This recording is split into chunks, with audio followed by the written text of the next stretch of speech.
Lunch box recipe பார்க்க போகிறோம். அதுக்கு நெல்லிக்காவை எடுத்து நம்ம துருவி எடுத்துக்கலாம். நெல்லிக்காய் வந்து ஒரு கப் அளவுக்கு வரணும். ஒரு கப் அளவுக்கு துருவி எடுத்துக்கோங்க. இப்போது 4 நெல்லிக்காவை இந்த மாதிரி பீஸாக கட் பண்ணி எடுத்துக்கோங்க. இந்த மாதிரி இப்போது நெல்லிக்காய் ஒரு பக்கம் இருக்கட்டும். இப்போது ஒரு இரும்பு கடாயில் 2 ஸ்பூன் ஆயில் சேர்த்துக்கோங்க.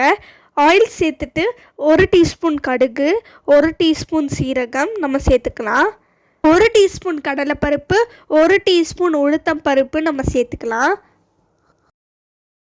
இப்போது வறுத்த வேர்க்கடலை வந்து நான் கொஞ்சம் சேர்த்துருக்கேன். 2 ஸ்பூன் சாப் பண்ணி வச்ச பூண்டு சேர்த்துட்டு நம்ம எடுத்து வச்சுருந்த நெல்லிக்காய் வந்து நம்ம சேர்த்துக்கலாம். சேர்த்துட்டு காஞ்ச மிளகாய் வந்து எடுத்திருக்கேன், அதை நம்ம சேர்த்துக்கலாம்.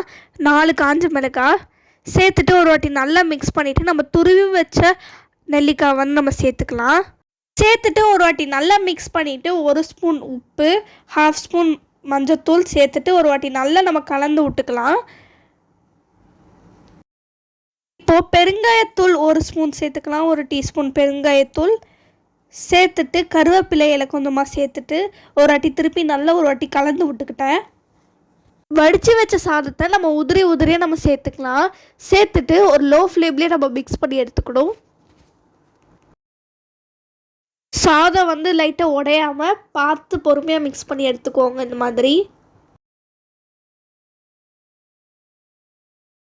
2 மினிட்ஸ் நான் லோ ஃப்ளேமில் மிக்ஸ் பண்ணி எடுத்தாச்சு.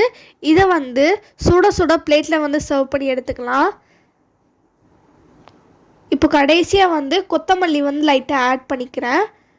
கொத்தமல்லி சேர்த்துட்டு இதை பிளேட்டில் எடுத்தோன்னா ரொம்ப சூப்பரான நெல்லிக்காய் சாதம் ரெடி ஆயிடுச்சு.